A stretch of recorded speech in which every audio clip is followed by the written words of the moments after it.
Agree tourism क्या फ़वाइद हैं? गिलगित बल्तिस्तान कश्मीर अब वहाँ पे बहुत से बेशुमार एग्रो टूरिज्म फार्म जो है वो बन चुके हैं। फार्मर जो है ना वो करोड़ों रुपए कमा रहे हैं। किचन गार्डनिंग को बहुत प्रमोट किया है, क्या समझते हैं लोगों पर कितना इम्पैक्ट पड़ा है? कि हम लोगों को सेहतमंद खुराक जो है ना उसके ऊपर अवेयरनेस दें। पढ़ी लिखी खवातीन मुआशी तौर पर मुस्तहकम होने के लिए अपने वालिद और भाइयों पर डिपेंड करती हैं। नानियाँ दादियाँ जो थी जी। उनकी ज़िंदगी को देखें, वो घरों में अचार बनाती थी, जैम बनाती थी। उनके हाथ का बना हुआ अचार जो था ना आज नेशनल का अचार या बाकी अचार भी उनका मुकाबला नहीं कर सकते। अस्सलाम वालेकुम नाज़रीन, आप देख रहे हैं GTV और मैं हूं आपकी मेज़बान खुशबू। नाज़रीन, आज के प्रोग्राम में हमने मदु किया है एग्री टूरिज़म के फाउंडर रूह रवा तारिक तनवीर साहब को, जो स्पेशली फैसलाबाद से लाहौर आए हैं और नौजवानों के लिए उनका ये पैगाम है कि अगर वो इस फील्ड में आके काम करेंगे तो वो माहाना 1 मिलियन तक कमा सकते हैं। तो आइए चलते हैं, उनसे बात करते हैं। अस्सलाम वालेकुम सर। वालेकुम अस्सलाम, क्या हाल है आपके? अल्हम्दुलिल्लाह सर, आप कैसे हैं? मैं बिल्कुल ठीक हूँ sir. First of all thank you so much, आप स्पेशली फैसलाबाद से लाहौर आए हमारे प्रोग्राम में शिरकत करने के लिए। बहुत शुक्रिया आपका भी, आपने। अच्छा सर, ऑडियंस के लिए मैं सवाल करना चाहूँगी मालूमात के लिए कि एग्री टूरिज़म है क्या, और आपने कब इस फील्ड में काम करना शुरू किया, कितना अरसा हुआ और क्या ख्याल आया था दिल में? देखिए, agri tourism basically world renowned industry है जिसमें हमारे जो फैमिलीज़ हैं, बच्चे हैं, वो खेत में जाते हैं। हमारे बच्चों को आइडिया नहीं है, जो शहरों में बच्चे पलते हैं रहते हैं, कि मूलियाँ दरख्तों पे लगती हैं, ज़मीन से आती हैं, कहाँ से निकलती हैं। तो ये बेसिकली एक एजुकेशन है, जब बच्चे सीखते हैं, नेचर से जुड़ते हैं जाके। और फार्मर जो है इसमें एज ए होस्ट जो है ना वो काम कर रहा था। तो ये एक टूरिज़म है, हॉस्पिटैलिटी इंडस्ट्री है, जिसमें सिर्फ एग्रीकल्चर, फार्म टूरिज़म और फार्मर जो है ना इसको फोकस किया जाता है। इसमें फिर जो आम पब्लिक है वो ना सिर्फ जो है ना वो इसमें एजुकेशन लेती है, और फार्मर जो है इसमें इकोनॉमिक्स को अपने को बेहतर कर होता है। तो ये जो दोनों को जो आपस में जोड़ना है, इसको एग्रो टूरिज़म या एग्री टूरिज़म या फार्म टूरिज़म कहते हैं इसको। और मैं गुज़श्ता कोई 30 सालों से इस इंडस्ट्री से जुड़ा हुआ हूँ। सबसे पहले मेरा अपना फार्म है, मैं खुद भी एक फार्मर का बेटा हूँ। तो सबसे पहले मैंने अपने फार्म को इसमें कन्वर्ट किया, एक्सपेरिमेंट किया। जब कामयाब हुआ तो फिर मैंने लोगों को बताना शुरू किया कि आप इसमें आएँ और इसमें पैसा कमाया जा सकता है। पाकिस्तान ज़रूरी मुल्क है और किसान हमारी पहचान है। सर ये बताएं कि एग्री टूरिज़म के क्या फ़वाइद हैं, और जो हमारे आम आवाम हैं और किसान भाई हैं वो अभी तक किस हद तक मुस्तफ़ीद हुए? एग्री टूरिज़म जो इंडस्ट्री है इसमें अब पिछले जो 15-20 सालों से हमने स्ट्रगल किया है, उससे अब ये हुआ है कि पाकिस्तान के चारों सूबे इंक्लूडिंग गिलगित बल्तिस्तान कश्मीर, अब वहाँ पे बहुत से बेशुमार एग्रो टूरिज़म फार्म जो है वो बन चुके हैं। और जो है वो उन्होंने ऑफ़र किए हुए, वहाँ पे उन्होंने नाइट स्टे के कमरे बनाए हुए हैं। वहाँ पे फ़िशिंग करते हैं लोग जाके, वहाँ पे खाना खाते हैं, नाइट स्टे करते हैं, और अपने हाथों से सब्जियां पिक करना, फ्रूट पिक करना, लाइक इस तरह की सारी एक्टिविटीज़ हो रही हैं। और अब फार्मर जो है ना वो करोड़ों रुपए कमा रहे हैं इस फील्ड के अंदर आके। ज़बरदस्त। और ये बड़ी किसान जिसके पास पैसे नहीं थे, एजुकेशन नहीं थी, और कम पैसों पे वो अपनी चीज़ें बाहर दे देते थे, लोग फ़ायदा उठा लेते थे, लेकिन अब वो खुद इतना। देखिए, हम कहते हैं किसान जो है ना करने से, किसानी दिखाने में भी जो है ना पैसे पड़े हुए हैं, तो क्यों ना आप अपने एग्रीकल्चर को करता हुआ दिखा के भी पैसे कमाएं। ग्रेट सर, 30 साल आपने गुजारे हैं इस फील्ड में। वैसे आपको गिनती तो नहीं पता होगी, लेकिन फिर भी मैं आपसे जानना चाहती हूँ कि कितने इवेंट्स, कितने मेले आप करवा चुके हैं और कहाँ कहाँ पाकिस्तान में करवा चुके हैं? देखिए, हमने जब शुरू किया तो गिलगित बल्तिस्तान में चेरी फेस्टिवल हमारा बड़ा कामयाब जाता है। 3 हम इवेंट करा चुके हैं, चौथा ये एक बेसिकली एनुअल इवेंट होते हैं। अच्छा। इसी तरह एप्रिकॉट का इवेंट हमने वहाँ पे शुरू किया, तो 4 इवेंट एप्रिकॉट के हो चुके हैं सालाना अगर हम बात करें। फिर इसी तरह अगर हम स्वात में आ जाते हैं, वहाँ पे पियर के ऊपर हमने किया। अच्छा। कश्मीर में जाएंगे तो वॉलनट पे रेड राइस फेस्टिवल हमने वहाँ पे अरेंज किया। पंजाब में आएंगे तो गुड़ मेला हमारा बड़ा फेमस हमारा जाता है। इसके साथ साथ ऑलिव फेस्टिवल है, गावा फेस्टिवल है, बिल्कुल। तो फिर हम सिंध में जाएंगे तो बनाना फेस्टिवल हमने वहाँ पे अरेंज किया, कराची में, बलूचिस्तान में। तो आई थिंक कि पूरे पाकिस्तान में जो है ये एनुअली 100 फेस्टिवल हम सालाना कराते हैं। और ये इसके साथ फिर जो है ट्रेनिंग इंस्टीट्यूट्स में जो है डिफरेंट हमारे इवेंट्स होते हैं। यूनिवर्सिटियों में स्पेशली हम नेशनल एग्री टूरिज्म कॉन्फ्रेंस के नाम से 12 यूनिवर्सिटियों में कॉन्फ्रेंस करा चुके हैं। एजुकेट भी कर रहे हैं साथ साथ। बेसिकली इन मेलों को कराने का मकसद एजुकेशन ही होता है, कि वहाँ पे लोग आते हैं, हमारे रिसोर्स पर्सन वहाँ पे बैठे होते हैं, वो उनसे सीखते हैं। यूनिवर्सिटीज़ में तो आप लोग जाके अवेयरनेस दे रहे हैं, लेकिन जो मेले होते हैं वहाँ पर आवाम की कितनी तादाद होती है? देखें, जब हम किसी भी इवेंट को स्टार्ट करते हैं, हो सकता है स्टार्ट में पहले इवेंट में 50, 60, 70 लोग आते होंगे, अगले में 100, 200 आते होंगे। तो अभी हमारे कई ऐसे इवेंट हैं जिसमें 1 लाख से ज़्यादा लोग भी आते हैं। तो ये वक्त के साथ साथ हुआ।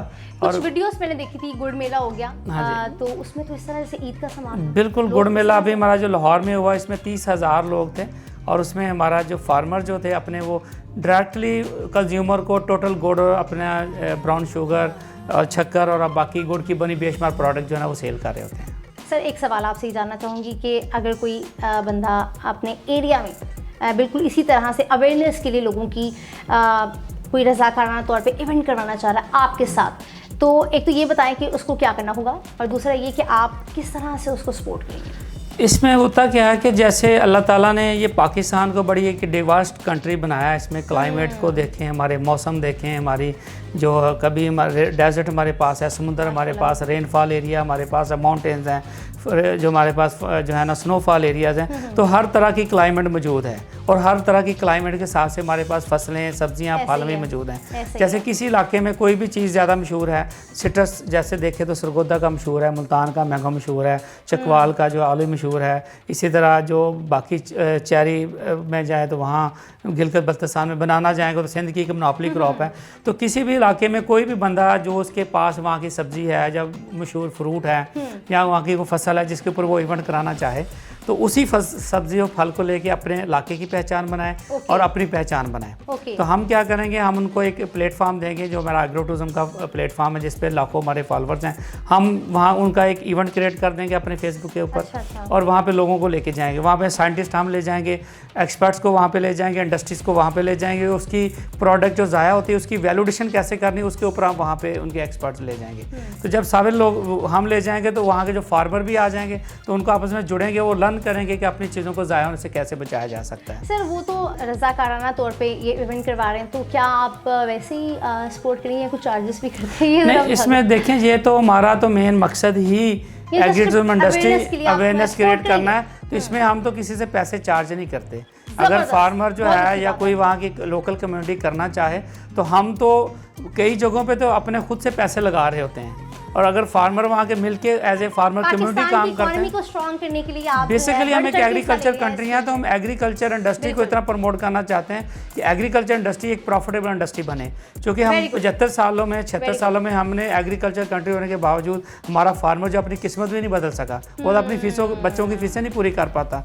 तो ये बेसिकली मिशन क्या है कि हमने एग्रीकल्चर को एक प्रॉफिटेबल इंडस्ट्री में कन्वर्ट करना है। हेल्दी लाइफस्टाइल के लिए आपने किचन गार्डनिंग को बहुत प्रमोट किया है, क्या समझते हैं लोगों पर कितना इम्पैक्ट पड़ा है? देखिए, हेल्दी लाइफस्टाइल जो है या सेहतमंद ज़िंदगी जो है ना, ये डिपेंड करती है आपका इम्यून सिस्टम के ऊपर। आपका इम्यून सिस्टम जितना मजबूत होगा, जितना स्ट्रांग होगा, उतना ही आपकी सेहतमंद ज़िंदगी आप गुजारेंगे। अभी कोरोना जब पाकिस्तान में या दुनिया में जब आया तो उसने भी साबित किया था कि जिसका इम्यून सिस्टम स्ट्रांग है उसको कोरोना और उसका बाप भी कुछ नहीं कह सकता। तो मतलब ये है कि कोरोना के आने के बाद पता चला कि इंसान का नेचर से जुड़ना कितना ज़रूरी है। और ये जो हमने किचन गार्डनिंग का इस तरह के जो हमारे प्रोजेक्ट थे जो हमने पिछले 12 सालों से शुरू किए हैं या 15 सालों से पाकिस्तान में हम कर रहे हैं, उसका बुनियादी मकसद भी यही था कि हम लोगों को सेहतमंद खुराक जो है ना उसके ऊपर अवेयरनेस दें। हमारी छतें जो हैं दुनिया में जो है ना यूँ एक करव वाली छतें होती हैं, तो हमारे पास बिल्कुल फ्लैट छतें हैं। एक 5 महले का घर जो होता है 5 फैमिलियों के लिए फूड पैदा करने के लिए बेहतरीन फैक्ट्री है। अच्छा। हम रूफ टॉप गार्डन बनाएं, अपने लॉन जो है जिसमें हम घास लगा देते हैं, जिस पे यूरिया भी डाल रहे होते हैं, मशीनें भी चला रहे होते हैं, लेकिन अल्टीमेटली हमें कुछ नहीं पे कर होता है। तो अगर हम वहीं पर टमाटर लगाएंगे तो उतनी ही मेहनत से हम अपने घर के लिए टमाटर भी उगा लेंगे और वो हमारे लिए एज ए इन्वायरमेंट इम्पैक्ट भी क्रिएट करेंगे। सो मैं हमारा ये कहना है कि एग्रीकल्चर में जब हम किचन गार्डनिंग में हमने लोगों को लेके आए तो छतों पे घरों में हमने लोगों को कहा कि अपनी सब्जियां खुद उगाएं जो कि हेल्दी भी हैं। क्योंकि जो बाज़ार में अभी कमर्शियली ग्रोन सब्जियां आती हैं उसमें पेस्टिसाइड कितनी इस्तेमाल की है, खादें कितनी इस्तेमाल की हैं, वो बजाय आपको फ़ायदा देने से उल्टा कई जगह पे नुकसान दे रही होती हैं। तो ये जो घर की ग्रो की हुई सब्जियां होती हैं, जो हेल्दी सब्जियां हैं, इसी के खाने से ही हमारा माशरा जो है ना वो सेहतमंद हो सकता है। अदरवाइज देखें कि हमने देखे हमारे जो फोर फादर थे वो 100 साल की ज़िंदगी में बड़ी फिट ज़िंदगी गुजार रहे थे और हम 50 साल के बाद हर बंदा बीमार है। उसकी बेसिक वजह यही है कि हम जितना नेचर से दूर हुए, जितना अनहेल्दी फूड हमने लिया, और आज हमारी देखे ज़िंदगी क्या है कि हर 50 साल के बाद हर बंदा, किसी को हेपेटाइटिस है, किसी को शुगर है, किसी को कोलेस्ट्रॉल है। तो सेहतमंद ज़िंदगी के लिए जब हमने ये अवेयरनेस क्रिएट की, आज अल्हम्दुलिल्लाह देखें किचन गार्डनिंग गवर्नमेंट ने भी स्टार्ट की, बाद में फिर नवाज शरीफ साहब ने भी इसके ऊपर प्रॉपर किचन गार्डनिंग पे प्रोग्राम स्टार्ट किया, और बाकी बहुत से सूबों में भी इसके ऊपर काम हुआ। तो आज पाकिस्तान लाहौर की अगर बात करें तो तकरीबन आपको लगेगा हर घर में कोई ना कोई जो है ना किचन गार्डन कर रहा है इसके ऊपर। कर रहे हैं। और जो आपने बड़ी अच्छी बात की कि 50 के बाद हमें लगता है कि हम अपनी बोनस लाइफ स्टार्ट करें, हम कभी भी जा सकते हैं, और जस्ट हमारी अपनी गलती है। अब वो सवाल नाज़रीन जिसका बेताबी से नौजवानों को इंतज़ार था, आपसे पूछना चाह रहे थे। तारिक साहब, नौजवान पढ़े लिखे हैं लेकिन बेरोज़गार हैं, और उनको जब अच्छी जॉब नहीं मिलती तो बाहर के ममालिक में वो चले जाते हैं। लेकिन आपने दावा किया था कि अगर वो एग्री टूरिज़म फील्ड में आते हैं तो वो माहाना के 1 मिलियन तक कमा सकते हैं। तो आज GTV के प्लेटफॉर्म पर आप इस रात से ज़रा पर्दा उठाएं और यंगस्टर्स को गाइड कीजिए। देखिए, हमारी यूथ पाकिस्तान बड़े ब्लेस्ड कंट्री है कि 40-45% हमारे पास यूथ है पाकिस्तान में जी। और वो कश्तियाँ भर भर के यूनान के कभी समुद्र में डूब जाते हैं और कभी जो है ना इसी तरह की चीज़ों की नज़र हो जाते हैं। तो पाकिस्तान में पोटेंशियल की बात करें तो मैं आपको एग्रीकल्चर में बताऊँ कि अभी हमने काम शुरू ही नहीं किया इसमें। अगर टमाटर सिर्फ एक मैं आपको बताना चाहता हूँ, फिर मैं 2-3 और चीज़ों में मिसाल दूंगा। अगर सिर्फ टमाटर की बात करें तो टमाटर जो हमारा कभी 1 रुपये किलो होता है और कभी हमारा 200 रुपये किलो होता है। जब 1 रुपये किलो होता है, हमने क्यों नहीं सोचा कि हम टमाटर को ड्राई करके इसकी प्यूरीज बनाएं, इसको हम जो है ना इसकी केचप, इसका डिफरेंट वैल्यू एडिशन प्रोडक्ट में ले जाएं। तो हमारा ये सारा फील्ड खाली पड़ा कि हमने इसके ऊपर काम ही नहीं किया। अभी मैंगो की बात करें तो मैंगो का जो ड्राई चिप्स है दुनिया में 3000 रुपये किलो बिक रहा है, और हमारा जो अगर हम इसका चौंसे का अगर हम अपना ड्राई करें इसको, हमारा नौजवान इस इंडस्ट्री को ले, अगर हम सिर्फ 8 हमारे पास टोटल अबाउट कोई 18 मिलियन टन हम पाकिस्तान में मैंगो प्रोड्यूस करते हैं। सिर्फ हम 8 मिलियन टन को अगर हम वैल्यू एडिशन में ले जाएं, इसको ड्राई कर दें, तो हम 3 खरब रुपए का रेवेन्यू पाकिस्तान में जनरेट कर सकते हैं। और ये मैं ये समझता हूँ कि ये पाकिस्तान अभी हमने शुरू किया, जितने लोग हमारे पास जुड़े हुए हैं अब सिर्फ ड्राई मैंगो बेच के ही वो तकरीबन महीने का 10-12 लाख रुपए बड़े आराम से कमा रहे हैं। तारिक साहब, क्यों नहीं आ रहे लोग इस फील्ड में? क्या अवेयरनेस की देखिए, अवेयरनेस की कमी मैं आपको बताऊं, दुनिया में वो लोग अपनी एक प्रोड्यूस को ज़ाया नहीं होने देते, तो हम अपनी प्रोड्यूस ज़ाया कर देते हैं। हमारी एप्रिकॉर्ड वो नीचे सारी ज़ाया होती है, हमारी खजूर हम मिलियन टन खजूर जो पैदा करते लेकर वो ज़ाया कर देते हैं। तो अगर हमारा नौजवान तबका जो है इसको समझ ले कि हमने इसकी एक इंडस्ट्री बनानी है, छोटी छोटी डोमेस्टिक इंडस्ट्री, कोई बड़ी इंडस्ट्री नहीं है, अपना कारोबार करना, जॉब की निस्बत बिल्कुल हमने अपना कारोबार करना। चूँकि हमारे मज़हब में भी यही है कि 90% नबी में सल्लल्लाहु अलैहि वसल्लम फरमाया था कि जो रिज़्क है वो जो एंटरप्रेन्योरशिप में है, वो कारोबार में है। तो हमें कारोबार बनाना पड़ेगा, क्योंकि अगर हम नौकरियां देने पे आएंगे तो हम इतनी बड़ी यूथ को नौकरियां नहीं दे सकते, लेकिन कारोबार हम सबको दे सकते हैं। क्योंकि एग्रीकल्चर कंट्री में हमारे पास एक एक चीज़ जो है ना वो पैसा वो उसमें इंडस्ट्री पड़ी है, उसमें पैसा पड़ा हुआ है। सिर्फ सोचने की बात है कि हमने ज़ाया नहीं होने देना किसी चीज़ को भी। जब हम इस तरह सोचेंगे तो फिर ही हमारा नौजवान तबका जो है ना वो पैसे कमाएगा। और एग्री टूरिज्म हमारी इंडस्ट्री इस चीज़ में हम अपने यूनिवर्सिटियों में इसीलिए जाते हैं कि उनको एजुकेट करें कि आप डिग्रियाँ लेके आपने नौकरियाँ ढूंढनी, बल्कि उससे पहले आपने अपने ब्रांड बनाने हैं, अपने बिज़नेस करने हैं, और उस बिज़नेस को लेके जो है ना आपने मिलियंस रुपीस जो है ना वो कमाने हैं, अपना कारोबार करें, और इस तरह से खुद भी आप मुस्तहकम होंगे और पाकिस्तान की भी पहचान बनेंगे, पाकिस्तान की इकॉनमी बेहतर हो सकती है। अल्टीमेटली पाकिस्तान ही मुस्तहकम होगा ना। बिल्कुल। अच्छा तारिक साहब, जहाँ पर नौजवानों की हमने बात की, नौजवानों को आपने गाइड किया, वहाँ पर ख़वातीन की बात कर लेते हैं। पाकिस्तान की आबादी और 54% जो है वो ख़वातीन पर मुश्तमिल है, और लेकिन अफसोस के साथ कहना पड़ता है कि पढ़ी लिखी ख़वातीन मुआशी तौर पर मुस्तहकम होने के लिए अपने वालिद और भाइयों पर डिपेंड करती हैं।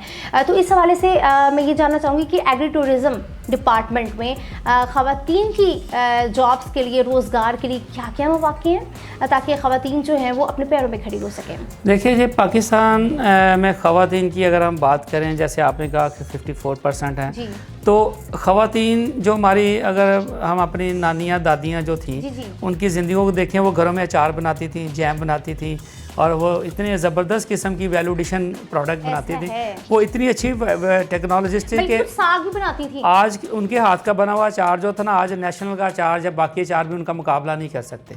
तो मैं समझता हूँ कि ये जो हमारी ख़वातीन हैं, ये अब तो ये वो नॉलेज था जो इंडिजिनस नॉलेज वक्त के साथ ख़त्म हो गया। अगर हम उसी नॉलेज को पकड़ के चलें आज हमारी जो ख़वातीन है, जिस तरह हमारी बहुत सी प्रोड्यूस जो जैसे मैंने नौजवान जो हमारे यूथ है उनके लिए बात की है, ख़वातीन के लिए भी वही बात है।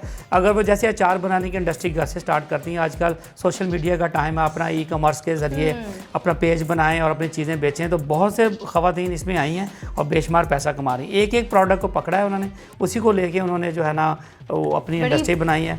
जैसे लाहौर में ही 2-3 मैं ख़वातीन को जानता हूं जिन्होंने सिर्फ अचार बनाने की, उन्होंने अम्मा अचार और इस तरह के 2-3 ब्रांड बनाए और आज वो तकरीबन मिलियंस पीस कमा रही हैं। वो बाहर भी नहीं जाना पड़ता, घर बिल्कुल बैठ के कमा बिल्कुल। सकती हैं। इसी तरह वो घर में और बहुत बेशुमार चीज़ें हैं जो ज़ाया होती हैं, जिसके ऊपर डोमेस्टिक इंडस्ट्री डेवलप होती है और उसके लिए भी हम उनको वैल्यूडेशन के ऊपर बाकायदा ट्रेनिंग देते हैं ख़वातीन को। हमारे बहुत से सेंटर्स बने हुए हैं पूरे पाकिस्तान में जो ख़वातीन के लिए ट्रेनिंग देते हैं, वो वहाँ पे ट्रेनिंग लें, ई कॉमर्स की ट्रेनिंग लें और उस अपने काम को बढ़ाएं और इसी यूट्यूब और ये जो सोशल मीडिया टिकटॉक जिसको हम किसी और चीज़ के लिए इस्तेमाल करते हैं, वो अपनी ब्रांड को जो है ना मशहूर करने के लिए। तारिक साहब, जहाँ पर आपने नौजवानों को गाइड किया है, ख़वातीन को गाइड किया है, वहाँ पर हम अपने किसानों को कैसे भूल सकते हैं? ये बताते चलें कि आप बाकायदा तौर पर ट्रेनिंग्स देते हैं जी। तो आप किसानों को बताते हैं कि आप अपने आप को, अपने काम को किस तरह से ब्रांड कर सकते हो। तो जब ये आपकी ट्रेनिंग सेशन चल रहा होता है तो आप किस तरह से किसानों को फैसिलिटेट करते हैं? देखिए, ब्रांड का जो लफ्ज़ हम यूज़ करते हैं, ब्रांडिंग होना बहुत ही इंपॉर्टेंट चीज़ है। मतलब बिल्कुल। अब देखें, अगर हम कंपेयर करें, कोई एक छोटा सा अगर एक पान की शॉप बनी हुई है तो उसके ऊपर भी पप्पू पान शॉप लिखा होता है। देखें, उसका 1 लाख रुपए का खोखा है और 50-60-100 1-1.5 लाख रुपए के उसमें मसाले पड़े होंगे। लेकिन इसके बदले अगर हम देखें, इसको फार्मर को देख, करोड़ों रुपए की ज़मीन है, उसका बाग है, डेरा बना हुआ है, पूरा कल्चर है, उसने कभी अपने फार्म का नाम नहीं लिखा होता है। तो ये जो ब्रांडिंग होती है, इसके ऊपर हम फार्म को बड़ा एजुकेट करते हैं। अपने फार्म को ब्रांड करें, अपने आप को ब्रांड करें, अपनी प्रोडक्ट को ब्रांड करें और डायरेक्ट फ्रॉम द फार्म और डायरेक्ट टू द कंज्यूमर अपनी चीज़ें बेचें। या मिडिल मैन का रोल मिनिमाइज होगा तो फार्मर जो है ना अल्टीमेटली बहुत से पैसे कमाएगा। जैसे अगर हम आपको बताएं, जिसने मूली जो है ना 10 रुपये किलो फार्मर मंडी में डाल के आता है ना, तो हमारी ख़वातीन वही मूली 150 रुपये किलो या 100 रुपये किलो कैश एंड कैरी से ले रहे हैं। तो इतना डिफरेंस है इन दोनों प्राइसेस में। तो ये जब हम डायरेक्ट फ्रॉम द फार्म और डायरेक्ट टू द कंज्यूमर आपस में जोड़ते हैं तो इससे फार्मर की इनकम भी बहुत ऊपर जाती है और जो कंज्यूमर को भी बहुत कम प्राइस पे चीज़ें मिलती हैं।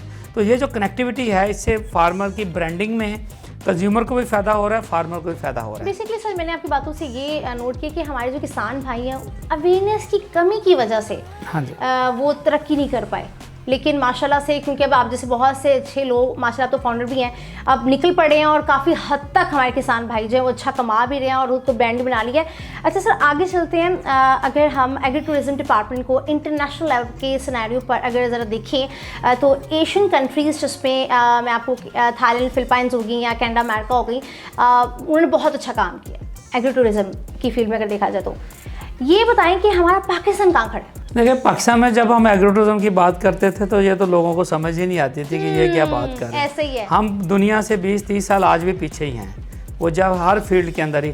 अब देखिए, जिस तरह आपने जिन कंट्रीज़ की बात की, उन्होंने बाकायदा इसको पूरी मिनिस्ट्री बनाया और अपने मुल्क में हर किसान को उन्होंने एग्रो टूरिज्म का फार्म बना दिया। अब उनकी जो टूरिज़्म इंडस्ट्री है वो पूरी इसी फार्म टूरिज़्म के खड़ी है। हमारे पास जैसे उनके बात करें, हमारे पास जंगल हैं, दरिया हैं, पहाड़ हैं, स्नोफॉल के एरिए हैं, तो उनके पास तो इस तरह की कोई चीज़ नहीं वहाँ पे मौजूद है। तो उन्होंने अपने एग्रीकल्चर को ही प्रमोट करके, फार्म को ही प्रमोट करके, फार्म टूरिज्म के ऊपर ही। अब देखिए, लाखों टूरिस्ट जो थाईलैंड जाता है वो नाइट स्टे उनके फार्म के ऊपर करता है जाके। वहीं पे उनके गांव की इंडस्ट्री डेवलप होती है, गांव की टूरिज्म देखते हैं। हमारे पास आज भी हमारा कल्चर दिखाने के लिए एक भी गांव नहीं है जिस पे हम लेके जाएं जहाँ पे साग मकई की रोटी भी हो, लाचे कल्चर वाले वहाँ पे चीज़ें हो, हमारा जो ट्रेडिशन थे वो भी हैं। तो इंडिया ने आज भी अपने कल्चर को संभालने के लिए पंजाब में उन्होंने बेशुमार अपने टूरिज्म विलेज जो है बनाए हुए हैं, लेकिन पाकिस्तान में एक भी इस तरह का विलेज नहीं है। और सर, पाकिस्तान के जो फार्मर्स हैं जितने ये मेहनती हैं, बाहर के मालिक के बिल्कुल ऐसे वर्कर्स उनको जैसे कहते हैं कंपेयर नहीं कर सकते। हाँ, तो अगर हम इंटरनेशनल सिनेरियो जिस तरह आपने बात की है तो कंपेयर करें तो दुनिया में हम बहुत पीछे हैं इस इंडस्ट्री के अंदर। दुनिया ने इसको बहुत बड़ी इंडस्ट्री और $1 मिलियन की इंडस्ट्री बना लिया है एग्रो टूरिज्म को। अगर आप गूगल पे जाएं, आप देखें, वहाँ पे सर्च करें कि एग्रो टूरिज्म की इंडस्ट्री, तो आप देखेंगे एक एक फार्म जो है ना करोड़ों डॉलर रुपए कमा रहा है वहाँ पे। अभी पाकिस्तान में भी अब ये इंडस्ट्री जो है बहुत पीछे है, लेकिन अब ये समझ लें कि अब लोगों को इसकी नाम की अवेयरनेस आनी शुरू हुई है, तो काम की भी इंशाल्लाह आनी शुरू हो जाएगी। सर, आपने इस फील्ड में 30 साल अपने दिए हैं, क्या समझते हैं गलती कौन है, किसकी तरफ से गलती है? क्योंकि पाकिस्तान ज़राई मुल्क है, फार्मर हमारे बड़े मेहनती हैं, किस वजह से हम पीछे रह गए? शायद में भी हमें अपनी जो है ना कोई चीज़ को अडॉप्ट करने में थोड़ा टाइम लगता है, हम समझने में ज़रा थोड़ा से लेज़ी हैं। अच्छा। तो जब समझ जाते हैं चीज़ों को तो फिर कर भी लेते हैं। अच्छा। तो एक तो मैं समझता हूँ गवर्नमेंट को इसके ऊपर बड़े अवेयरनेस सेशन करने चाहिए, हमारा सोशल मीडिया जिस तरह इसमें आप काम कर रहे हैं उसको भी आना चाहिए कि एग्रो टूरिज्म के ऊपर बेसिकली गवर्नमेंट को इस तरह के इवेंट्स लाजमी करने चाहिए, और दूसरे ये कि जो इवेंट पे अखराजात वगैरह होते हैं खुद लगाएं ताकि हमारे जो फार्मर्स अभी नहीं कर सकते देखें इवेंट्स उनको बढ़ा के पीछे ना होते। इवेंट्स जो है ना, ये जो फेस्टिवल्स होते हैं ये बजाते खुद एक इकोनॉमिक्स जनरेट करने वाला प्रोजेक्ट होता है। मैं आपको बताऊं कि अगर आप यूरोप में जाएं तो वहाँ पे एक बुल फाइट्स का वो निकला है, ऐसे एक बुल निकलता है, लोग उसके ऊपर डांस करते हैं, उसको उठा के बाहर फेंक रहा होता है रिंग से। इस इवेंट ये पूरे यूरोप में इस तरह के इवेंट्स होते हैं। इसमें इतनी बड़ी जो एंटरटेनमेंट उन्होंने बना दी कि अब उनके पूरे उनके जहाज़ जो है ना वो बुक हो जाते हैं, होटल्स नहीं मिलते वहाँ पे। पूरे 7 साल का जश्न होता है पूरे मुल्क में, तो पूरे मुल्क की इकॉनमी जो है ना वो $1 मिलियन इंजेक्ट होता है उसके अंदर। जैसे अभी हम बात करें ये जो हम जब ये फेस्टिवल करते हैं तो वहाँ पे भी ऑलिव फेस्टिवल हम कलर कार में कराते हैं, तो उस 30,000 लोग जब एक जगह पे जाते हैं, आप जस्ट इमेजिन करें 1,000 पे वहाँ पे खर्च करके आए तो 3 करोड़ रुपए बनते हैं। जब एक दिन में किसी गांव में 3 करोड़ रुपए इंजेक्ट होंगे तो उस गांव की जो इकॉनमी कहाँ पे जाएगी। तो ये बेसिकली किसी मुल्क में जब हम गवर्नमेंट हमारी इस तरह के इवेंट कराएंगे तो ना से हमारा सॉफ्ट इमेज दुनिया को जाएगा, बल्कि दुनिया से जब टूरिस्ट आएगा तो पाकिस्तान में पैसा इंजेक्ट होगा इससे।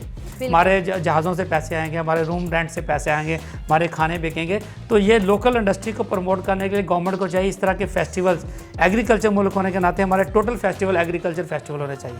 कभी हम गुड़ मेला करा रहे हो, कभी हम ऑलिव फेस्टिवल करा रहे हो, कभी हम अमरूद मेला, कभी मैंगो फेस्टिवल, तो कभी सिट्रस फेस्टिवल। तो राउंड द ईयर जब गोरे बाहर से पाकिस्तान में आएँ तो देखेंगे कौन सी जगह पे कौन सा फेस्टिवल हो रहा है, कहाँ पे हमने जाना है, और वहाँ से हमने जाके कौन सी एंटरटेनमेंट करनी है, और वहाँ पे जाके क्या खरीद के लेके जाना है। तो ये भी बेसिकली किसी मुल्क की इकॉनमी में पैसा इंजेक्ट करने का बायस यही होता है। बिल्कुल। अच्छा सर, ऑर्गेनिक फूड की बात कर लेते हैं। आप मुझे ये बताएं कि ये जो एग्री टूरिज़्म डिपार्टमेंट है और ऑर्गेनिक फूड, इनका ताना बाना आपस में जोड़ा हुआ है, हेल्दी लाइफस्टाइल के लिए ऑर्गेनिक फूड कितनी अहमियत रखता है? देखिए ये तो अब अभी साबित कर दिया, जैसे हमारी एवरेज लाइफ कम हो रही है, बीमारियां बड़ी तेज़ी से बढ़ रही हैं। आपने कोरोना की बात भी की। मैं कोरोना खैर एक वायरस आया, मैं उसमें तो इम्यून सिस्टम की मैंने आपको बताया था, लेकिन जो ऑर्गेनिक फूड है या नेचुरल फूड है, ये हमारे फोरफादर इसी फूड के ऊपर उन्होंने अपनी ज़िंदगी गुजारी है। तो हमें बैक टू नेचर सोचना पड़ेगा। नो डाउट जब फूड सिक्योरिटी की बात होती है, हम जब ज़्यादा फूड चाहिए होता है तो हमें फर्टिलाइज़र और बहुत सी ऐसी प्रैक्टिस करनी पड़ती है जिससे हमने ज़्यादा फसलें उगानी है ताकि हमने ज़्यादा लोगों को फीड कर सकें। लेकिन इसके साथ साथ 2 तरह के स्कूल ऑफ थॉट इसमें चलते हैं। अच्छा। एक, अगर हमने फूड सिक्योरिटी करनी है तो हम कॉर्पोरेट फार्मिंग में जाएं और बल्क में चीज़ें प्रोड्यूस करें, वाट एवर उसमें खादें इस्तेमाल हो रही हैं, स्प्रे करें जिस तरह। लेकिन एक तबका ऐसा भी है जो ऑर्गेनिक फूड और नेचुरल फूड और उसको भी समझता है कि ये नेचुरल जो है ना हेल्दी लाइफस्टाइल की बड़ा ज़रूरी है। तो उसके लिए एक अलग से उसमें भी अब बड़ा ज़रूरी है कि हम ओवर प्रोडक्शन कर रहे हैं। अब उसमें भी बड़ी टेक्नोलॉजीज़ आ गई हैं कि ऑर्गेनिक फूड जो है उसमें जैसे वर्मी कंपोस्ट है और बहुत सी ऐसी इसमें टेक्नोलॉजीज़ हैं जिस पे जाके हमारा फार्मर जो है ना वो उसी तरह की फीडिंग दिए बगैर जो है जिसमें फर्टिलाइज़र है या पेस्टिसाइड है, इसमें भी आपको ज़्यादा प्रोडक्शन ले रहा है। अच्छा। तो ऑर्गेनिक फूड का कंसेप्ट दुनिया में बहुत है, प्राइसेस में बहुत फ़र्क है। अगर आम आटा जो है वो 30 रुपये सपोज केजी है, तो ऑर्गेनिक आटा जो है 100-150 रुपये केजी है। इतना फ़र्क है दोनों में। तो सब्जियों में भी इसी तरह ही है कि जो आम सब्जी जो नॉर्मल सब्जी अगर 100 रुपये केजी है तो ऑर्गेनिक सब्जी 300 रुपये केजी है। दूध में भी इसी तरह है, मछलियों में, सब्जियों में, फलों में, हर जगह। तो मेरा ख्याल है ऑर्गेनिक सब्जियां, फ्रूट उगा के हमारा फार्मर भी बेहतर पैसे कमा सकता है, और हमारे आम जो हमारी जनता है, जो आम है, उनके लिए भी हेल्दी जो है ना फूड और हेल्दी लाइफस्टाइल के लिए बड़ा आवाम ने फैसला करना है कि अगर उनको खुद से मोहब्बत है, अपने प्यारों से मोहब्बत है, तो वो अपनी लाइफ में ऑर्गेनिक फूड्स को ऐड कर लें, चाहे थोड़ी महंगाई पहले कौन सी तरीके से यहाँ पर सस्ती चीज़ें बिक रही हैं। अच्छा सर, मैं आपसे ये जानना चाहूँगी कि जैसे हम ऑर्गेनिक फूड की बात करें, इंपॉर्टेंस की बात करें, वहाँ पर एक मैं तरफ आपकी तवज्जो दिलाना चाहती हूँ कि जहाँ पर लोग कुदरती चीज़ों से, कुदरती जगहों से, कुदरती ग़िज़ाओं से दूर हुए, वहीं पर हमने देखा कि अस्पतालों में मरीज़ों की तादाद बढ़ गई। एग्जैक्टली। और अब अगर देखा जाए तो शुगर, कोलेस्ट्रॉल, फैट लीवर जैसी ख़तरनाक बीमारियाँ आम हो चुकी हैं। ऐसे ही। तो क्या समझते हैं इसकी क्या वजह है? कुदरती ग़िज़ाओं से दूर जैसे हम अस्पतालों में चले गए। देखिए वो बात वही है कि हमें जब डॉक्टर कहता है ना कि आपने मर जाना है तो आप सैर करें, तो इसलिए हम सैर करते हैं। आपको जॉगिंग करने वाले लोग जितने मिलते हैं उनको डॉक्टर ने कहा होता तभी वॉक करते हैं, तो हम उस बीमार होने से पहले क्यों नहीं वॉक करते? एग्जैक्टली। तो ये बड़ा एक क्वेश्चन मार्क है कि हम बीमार होने के बाद ही क्यों वो सारी चीज़ें कर रहे होते हैं जो हेल्दी लाइफस्टाइल के ज़रूरी होती हैं। तो देखिए ये बहुत ही ज़रूरी है कि पाकिस्तान में बहुत से लोग काम कर रहे हैं, जैसे डिस्पेंसरियाँ बन रही हैं, हॉस्पिटल बन रहे हैं। तो सेहतमंद जब बंदा बीमार होता है उसके ऊपर काम करने वाले बेशुमार NGOs बहुत से काम कर रहे हैं, लेकिन इंसान बीमार ही ना हो इसके ऊपर कितने लोग काम कर रहे हैं। तो ये बहुत ज़रूरी है पाकिस्तान में इसके ऊपर बात, कर दो भाई, आप ये इस अवेयरनेस के ऊपर करो, आपका नहीं हुआ। इस अवेयरनेस के ऊपर काम करना भी बहुत ज़रूरी है कि आपको दवाइयों की ज़रूरत ही ना पड़े। Exactly. तो आपने क्या लेना है, सुबह कितना खाना है, हमारे जो लाइफस्टाइल कैसा होना चाहिए, आपने जॉगिंग करनी है, हम नेचर में जाना है, काम करना है, तो वर्किंग हावर कैसे हो, आपने अपनी कैलोरीज़ को कैसे बर्न करना है, जो खाया है उसको कैसे यूटिलाइज़ करना है। तो जब ये अवेयरनेस हमारे, अब देखिए हमारे जो बच्चे हैं वो गैजेट्स में पड़े हुए हैं, मोबाइल लैपटॉप चीज़ों में पड़े हुए हैं। हम ज़्यादा टाइम एक AC कमरे में बैठते हैं, वहीं पर फ्रिज खोला, पिज़्ज़ा गर्म किया, खा लिया और वहीं पे बैठे काम कर रहे हैं। हमारी ज़िंदगी में एक्टिविटीज़ ख़त्म हो गई हैं। ग़िज़ाएं भी प्योर नहीं खा रहे हम। देखिए वो तो एक अलग फैक्टर है कि ग़िज़ाएं प्योर नहीं है, लेकिन एक्टिविटीज़ भी तो नहीं है ना, कुदरत से बहुत दूर हो गए। तो कुदरत से बहुत दूर हो गए। अब देखिए दुनिया में अब कहीं पे भी जाते हैं तो स्ट्रॉबेरी पिकिंग के लिए आप फार्म पे जा रहे हैं, एप्पल पिकिंग के लिए जा रहे हैं, वो बच्चों के बेसिकली उनको अवेयरनेस कराने के लिए जाते हैं। तो हमारे बच्चों को तो बिल्कुल भी पता ही नहीं कि एग्री फील्ड होता क्या है, वहाँ पे जाना क्यों है, क्यों जाएंगे। तो ये जो हम एग्रो टूरिज्म या एग्री टूरिज्म की इंडस्ट्री को प्रमोट करें, ये एक ब्रिज है कि हम लोगों को, शहर के लोगों को गाँव के लोगों से जोड़ के, नेचर के साथ जोड़ के, इनकी सेहत बेहतर हो रही है और उनकी इकनॉमिक्स बेहतर पता नहीं कितने कितने साल हो जाते हैं लोग सनलाइट नहीं लेते। बिल्कुल ऐसे। तो सनलाइट विटामिन D का बहुत बड़ा सोर्स है। तो हमें वो जो ये जो हेल्दी लाइफस्टाइल है ना, बेसिकली एक तर्ज ज़िंदगी है कि आपने सुबह उठना है, क्या करना है, दोपहर में क्या करना है, रात में क्या करना है। तो ये बहुत ज़रूरी है कि हम अपने यूथ को बताएं, अपने ख़वातीन को बताएं, बच्चों को बताएं कि करना कैसे है। सर नेक्स्ट 5 सालों में आप क्या देख रहे हैं कि एग्री टूरिज़म की वजह से हमारे पाकिस्तान की इकॉनमी कितनी स्ट्रॉन्ग हो जाएगी और देखिए ये अगले 5 साल शायद थोड़े होंगे, थोड़ा और अर्सा भी लगेगा मुझे, 10 साल कर लें बहुत है। लेकिन हम देख रहे हैं कि हमारा एग्रो टूरिज्म का जो फार्मर है वो वो जाग गया है, वो ज़्यादा पैसे कमा रहा है। जैसे अभी मैं एक मिसाल दूँ, हमारा जो राना फार्म है यहाँ पे बाई फेरू में, वो राना शौकत साहब ने बनाया, तो वो सिर्फ बैम्बो उगाते थे वहाँ पे। अब बैम्बो उगाने पे जो उनका पैसा कमाते थे वो 1 लाख रुपया 1 साल का फ़ी एकड़ का ये इकनॉमिक्स निकलती है। लेकिन आज वहाँ पे उन्होंने जब टूरिज़्म स्टार्ट किया, बैम्बो दिखा के पैसा कमाना शुरू किया, तो 2000 लोग डेली वहाँ पे विज़िट करते हैं और 250 रुपये टिकट लगा, 1.5 करोड़ पर मंथ की सिर्फ टिकट बेच रहा है वो फार्मर। तो जब हमारा फार्मर इस तरह अपनी चीज़ें दिखा के भी पैसा कमाना शुरू हुआ, हम कहते हैं अगर बैम्बो दिखा के 1.5 करोड़ की टिकट बेची जा सकती है तो मैंगो दिखा के क्यों नहीं बेची जा सकती, सिट्रस के बागों में क्यों नहीं टूरिस्ट को लाया जा सकता, ऑलिव के बागों में टूरिस्ट को क्यों नहीं लाया जा सकता, बनाना है, अब जो है हमारे पास अल्लाह ताला ने गावा, कौन से ऐसे फ्रूट सब्जी है जो इस प्लेनेट को नहीं दी। तो हर फ्रूट, हर सब्जी और हर फल का, फसलों का जो हमारा फार्मर है अब अपने डेरा टूरिज़्म को लेके, अपने फार्म की टूरिज़्म को लेके भी पैसा कमा रहा है। और अगले 5-10 सालों में वो वहाँ पे इतने कमरे बने होंगे कि लोग जाएंगे, नाइट स्टे करेंगे और हमारा फार्मर करोड़ों में पैसे कमा रहा होगा, क्योंकि इससे वो वैल्यूडेशन भी कर रहा है, अपनी फार्म शॉप से भी चीज़ें बेच रहा है और अपनी हर प्रोड्यूस को जो है ना डायरेक्ट कंज्यूमर को बेच रहा है। Sir thank you so much. इस थोड़े से टाइमिंग देखने वालों ने और हमने आपसे बहुत कुछ सीखा है, बहुत इंस्पिरेशन हमें मिल रही है। जाते जाते आम पब्लिक के लिए आप एग्री टूरिज़्म और जो हमारे ऑर्गेनिक फूड है, हेल्दी लाइफस्टाइल की जो इम्पोर्टेंस है उस पर कुछ देखिए। मैं हमेशा कहता हूँ कि हमारे जो स्कूलों के बच्चे हैं उनके टूर्स प्लान करें और उनको एग्री फील्ड में लेके जाएं। हमारा फार्मर जो है उसको मैं हमेशा कहता हूँ बी अ ब्रांड, अपने आप को ब्रांड करें, अपना नाम रखें, अपने आप को मशहूर करें।